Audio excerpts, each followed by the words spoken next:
नमस्कार दोस्तों, स्वागत है आपका अपने यूट्यूब चैनल नर्सिंग सॉल्यूशन पर। देखो, सुनो मेरी बात। आज जो है ना मैं इम्पोर्टेंट क्वेश्चंस दे रहा हूँ अपने जो सीईटी सब्जेक्ट है कम्युनिकेशन एजुकेशन टेक्नोलॉजी, जिसका नाम बदल कर अब हो चुका है एजुकेशन टेक्नोलॉजी। ठीक है। अब इसका जो फिफ्थ सेमेस्टर का है वो पहला ही एग्जाम। थोड़ा ये समझना कि ये सब्जेक्ट पहले से ही था, पर इसके अंदर में सिलेबस के अंदर में बहुत सारे बदलाव किए गए हैं। अब थोड़ा-सा ये समझना कि इसके अंदर में इम्पोर्टेंट क्वेश्चंस कौन-कौन से बन सकते हैं, उनके बारे में मैं बता रहा हूँ। आपके एग्ज़ाम आ चुके हैं, तो एग्ज़ाम के पर्पज़ से मैं जो इम्पोर्टेंट क्वेश्चन है वो बता रहा हूँ, और एक साथ में मैं एक चीज़ और बता रहा हूँ, सुनना मेरी बात। जो आपका जोहरी विंडो क्या है, जोहरी विंडो जो है, उसको मैं क्या कर रहा हूँ, आपको एक वीडियो जो है इसके अंदर मैं डाल रहा हूँ अलग से, आप चैनल पे जाके देख लेना। जोहरी विंडो के नाम से स्पेशली डला हुआ मिल जाएगा आपको, ठीक है? इसी वीडियो के साथ में, ठीक है? तो उस जोहरी विंडो को भी क्या कर लेना, तुम पढ़ लेना। बस पढ़ लेना इसलिए क्योंकि बाई चांस अगर पूछते हैं, तो आप क्या करो, उस क्वेश्चन को छोड़ो नहीं, क्योंकि वैसे तो ये आपके सिलेबस से हटा दिए गए हैं, ठीक है? हटा दिए हैं मतलब कि आपके सिलेबस में नहीं है। लेकिन फिर भी अगर बाई चांस आपसे पूछते हैं कि भई जोहरी विंडो, तो आपको क्या करना है, एक बार के लिए पढ़ लेना है, ठीक है? ताकि अपन ना कहीं पे भी नेगेटिव ना रहें। बाई चांस अपने को मौका नहीं मिलता है कि भई अपने को नहीं पढ़ा फिर भी दे दिया, ऐसी चीज़ें हो जाती है बहुत सी बार। तो पढ़ लेना एक बार, ठीक है? चलिए, पहली यूनिट जो है आपका इंट्रोडक्शन एंड जो आपका थ्योरेटिकल फाउंडेशन है, उसके अंदर में जो आपके फर्स्ट यूनिट में से आपको क्या पूछ सकते हैं वो समझना। कि आपके जो एजुकेशन एंड टेक्नोलॉजी है, उसमें से एक क्वेश्चन बन सकता है जैसे definition of education and education technology, and explain explain करने हो सकते हैं उसके एम्स एजुकेशनल टेक्नोलॉजी, ठीक है? जो एम्स ऑफ एजुकेशनल टेक्नोलॉजी है वो भी एक्सप्लेन करने के लिए बोल सकते हैं, ठीक है? दूसरा क्वेश्चन बन सकता है describe the scope and approach of the educational technology, ठीक है? और एक और क्वेश्चन बन सकता है आपका डिफरेंशिएट बिटवीन ट्रेडिशनल टीचिंग, ठीक है? Traditional teaching and technological enhance teaching with the example, ठीक है? आपके जो ट्रेडिशनल टीचिंग और टेक्नोलॉजिकल जो इन्हांसमेंट हुआ टीचिंग का, उसके अंदर में डिफरेंस पूछ सकते हैं आपको। और नेक्स्ट अगर देखो फिलोसॉफी में से क्या हम पूछ सकते हैं, तो वो देखना, ठीक है? तुरंत फास्ट फास्ट अपन क्वेश्चन के बारे में पढ़ लेते हैं। बस इन क्वेश्चन को जो है आप आंसर रेडी कर लेना और पढ़ लेना एक बार ज़रूर, ठीक है? दूसरा जो क्वेश्चन बन सकता है आपके डेफिनेशन ऑफ फिलोसॉफी, और उसके साथ में education and philosophy of education, इसकी भी क्या कर सकते हैं, डेफिनेशन आपसे पूछ सकते हैं, ठीक है? देन उसके बाद में आपको पूछ सकते हैं कि कंपेयर डिफरेंट एजुकेशनल फिलोसॉफी, ठीक है?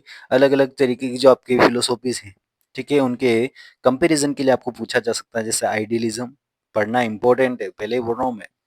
मैंने कहा है कि इम्पोर्टेंट है तो है, इनको पढ़ना ही पढ़ना है आपको, ठीक है? दूसरा रियलिज़्म, प्रैग्मैटिज़्म और आपके जो एक्सेप्टिज़्म जो हैं, इनके अंदर में से आपको क्वेश्चन पूछ सकते हैं।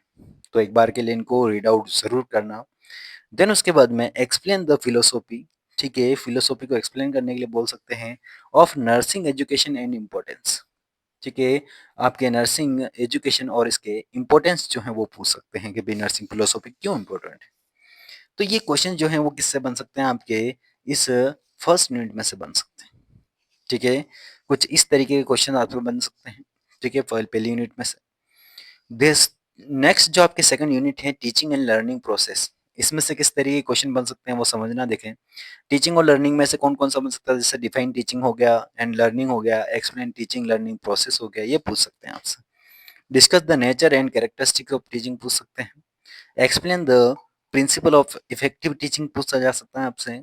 और लिस्ट द, ये देखो, एक्सप्लेन द, ये जो बैरियर जो हैं, बैरियर और आपके जो एक तरीके से बोलूँ कि इफेक्टिव टीचिंग का जो है ये मोस्ट इंपॉर्टेंट रहता है, पूछते ही पूछते हैं, ये पढ़ लेना। List the barrier effective teaching, suggest the way to overcome, जो है आपसे पूछा जा सकता है कि भाई किस तरीके से इन बैरियर को कम किया जा सकता है, ये भी आपसे पूछ सकते हैं, डिक्रीज कैसे कर सकते हैं।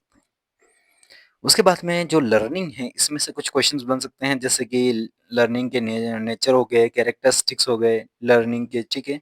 तो इनको पूछ सकते हैं आपको। Describe in characteristics in adult learners, ये ज़रूर पढ़ लेना, ये भी पूछ सकते हैं। लर्निंग के अंदर में आपको जो है explain the principle of the learning with the suitable example, ठीक है? पर्टिकुलर एग्जांपल के साथ में आपको लर्निंग के जो प्रिंसिपल इनके बारे में पूछा जा सकता है। डिस्कस द बैरियर और टू लर्निंग, ठीक है? आपको जो लर्निंग के बैरियर हैं के ऊपर में डिस्कस करने के लिए पूछ सकते हैं। और उसके बाद में लर्निंग थ्योरीज के बारे में आपको पूछा जा सकता है। देखो लर्निंग थ्योरीज में कैसा क्वेश्चन बन सकता है इस तरीके का, explain any two learning theory, कोई भी दो लर्निंग थ्योरी एक्सप्लेन करो। जैसे आपके जो आपने पहले जो थ्योरीज पढ़ी हैं, जैसे behaviouralism theory, cognitivism theory, social learning theory और उसके बाद में कंस्ट्रक्टिविज्म थ्योरी, उनमें से कोई सी भी एक लर्निंग की जो थ्योरी है वो आपसे पूछ सकते हैं। तो आपको अपने हिसाब से क्या करना पड़ सकता है, एक्सप्लेन करना पड़ सकता है। देखो ये थ्योरी जो है वो उससे लेस इंपॉर्टेंट है फिर भी, लेकिन आया है क्वेश्चन तो आपको पूछा जा सकता है। यानी कि जो आपके एग्जामिनर हैं उसके ऊपर में डिपेंड करता है वो इनमें से कौन सा पूछता है, ठीक है? और आगे बात करूं तो यूनिट थर्ड जो है, तीसरी यूनिट आपको पता ही था कौन सी थी, अपना curriculum, teacher learner and curriculum के बारे में जो थी यूनिट अपनी, उस यूनिट में से भी देखना किस तरीके के क्वेश्चन बन सकते हैं। Describe the essential qualities and attribute effective teachers, ठीक है? एक्सप्लेन डिफरेंट टीचिंग स्टाइल, ठीक है? जैसे फॉर्मल अथॉरिटी, डेमोन्स्ट्रेशन, फैसिलिटेटर वगैरह, इनमें से भी आपको इनको क्या करना पड़ सकता है, एक्सप्लेन करना पड़ सकता है। और उसके बाद में लर्नर में से भी पूछ सकते हैं आपको, जैसे एक्सप्लेन डिटरमाइन द लर्निंग, ठीक है? नीड्स, रेडीनेस टू लर्नर, ठीक है? स्टाइल्स पूछा जा सकता है लर्निंग का। Discuss the role of the emotional intelligence in learning, जो है वो पूछा जा सकता है। बोले कैरिकुलम में से क्या पूछ सकते हैं, कैरिकुलम में कुछ इस तरीके के क्वेश्चन बन सकते हैं, जैसे define curriculum and classify it's type, ठीक है? इसके क्लासिफिकेशन को जो है एक तरीके से क्लासीफाई करना है, या फिर इसके जो टाइप है उनको बताना है, इस तरीके से किया जा सकता है। Explain the factor influencing curriculum development, जो भी है आपसे पूछा जा सकता है। उसके बाद में describe the principle and step of writing learning outcomes and lesson plans, ठीक है? ये थोड़ा लेस इंपॉर्टेंट है फिर भी आपको स्टेप जरूर एक बार देख लेनी है। प्रिंसिपल ना देखो कोई बात नहीं, लेकिन आपको स्टेप जरूर एक बार देख लेनी है, ठीक है? ये इंपॉर्टेंट रहेगी, प्रिंसिपल कोई दिक्कत नहीं चलेगा। उसके बाद में टीचिंग मेथड और एक्टिव लर्निंग, यूनिट 4 जो है इसके अंदर में से भी आपको पूछा जा सकता है। बोले टीचिंग मेथड वगैरह में से पूछ सकते हैं, तो क्या पूछेंगे? बोले कि टीचिंग मेथड में से पूछ सकते हैं कि भैया क्लासरूम टीचिंग मेथड क्या होता है, ठीक है? इसके एडवांटेज डिसएडवांटेज पूरा कंप्लीटली आपको एक्सप्लेन करना है, तो एक बार के लिए जो इसको देख लेना है। Discuss the active learning strategy, ठीक है? आपको एक्टिव लर्निंग स्ट्रेटजी भी जो है डिस्कस करने के लिए बोल सकते हैं कि भाई जैसे आपको इसको बताना है डिटेल में, जैसे आपका पीबीएल हो गया, ठीक है? केस स्टडी हो गया, डिबेट हो गया, तो इनमें बारे में पूछ सकते हैं। टीम बेस्ड लर्निंग के बारे में पूछ सकते हैं, ठीक है? इनमें से किसी एक के बारे में पूछ लिया या तो। उसके बाद में describe the principle of classroom management, ठीक है? कुछ क्लासरूम मैनेजमेंट कम्युनिकेशंस वगैरह के भी आपको पूछ सकते हैं, ठीक है? उसके बाद में आता है यूनिट 5 आपका क्लिनिकल टीचिंग। क्लिनिकल टीचिंग के अंदर में से भी आपको पूछा जा सकता है। देखो ये थोड़ा सा आपके यूनिट का ऊपर नीचे हो सकता है, लेकिन क्लिनिकल टीचिंग का देख लेना, इसमें से भी आपको पूछ सकते हैं। क्लिनिकल टीचिंग के अंदर में जैसे आपका ये जो नर्सिंग राउंड, केस स्टडी और बेड साइड क्लिनिकल कॉन्फ्रेंस वगैरह जो हैं इसके बारे में पूछ सकते हैं। List the factor influencing selection of the clinical learning experience, इसके बारे में पूछा जा सकता है। कंपेयर ट्रेडिशन कोलैबोरेटिव एंड, ये जरूर नहीं पूछ सकते हैं, कोई दिक्कत नहीं, इसको नहीं पढ़ोगे चलेगा, लेकिन ये इंपॉर्टेंट है और ये भी इंपॉर्टेंट है, ठीक है? एक और दो ये जरूर देखना। उसके बाद में एजुकेशनल मीडिया, ठीक है? आपकी 5th यूनिट थी वैसे तो, लेकिन फिर भी आप देख सकते हो कि भी इसमें से क्या पूछ सकते हैं। अपने यूनिट से काम नहीं, अपने टॉपिक से काम है। Explain the purpose principle and step of nursing teaching media, ठीक है? आपके नर्सिंग पर टीचिंग मीडिया के अंदर में इसके स्टेप पूछे जा सकते हैं कि भाई टीचिंग मीडिया क्या है, इसके अंदर में स्टेप बाय स्टेप सारी चीजें बतानी है। Classify education media, describe the advantages disadvantages of the 3 type, ठीक है? आपके जो क्लासिफाई करना है किसको, एजुकेशन मीडिया को, और इसको एडवांटेज डिसएडवांटेज इसके टाइप वगैरह जो है आपको पूछ सकते हैं तीनों के तीनों। Right the merit merit and limits, यानी कि एडवांटेज डिसएडवांटेज पूछ सकते हैं। बोले किसके? बोले कंप्यूटर असिस्टेड लर्निंग, ठीक है? या फिर ई लर्निंग के बारे में। ये ज़रूर देखना, ई लर्निंग का ज़रूर देखना, ई लर्निंग ज़रूर देखना, क्योंकि ये चांसेस हैं कि ई लर्निंग आपको पूछा जा सकता है, ठीक है?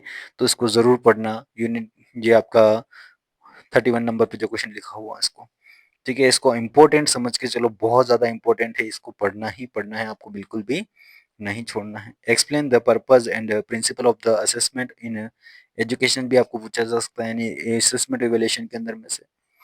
उसके बाद में आपको पूछ सकते हैं कि भाई discuss various type of assessment tool. ठीक है, असेसमेंट टूल जो है इनके बारे में आपको जरूर पढ़ना। देखो ये इनको आपको बिल्कुल नहीं छोड़ना। मोस्ट इम्पोर्टेंट, बोल रहा हूँ मोस्ट इम्पोर्टेंट, जहां मैंने इम्पोर्टेंट कर दिया उनको तो पढ़ना ही पढ़ना है। आप भले ही सो रहे हो, कुछ भी करो, लेकिन उठ के एक बार पढ़ के फिर सोना है। ठीक है, differentiate easy short answers MCQs जो हैं आपको एक बार के लिए इसमें से देखने को मिल सकते हैं।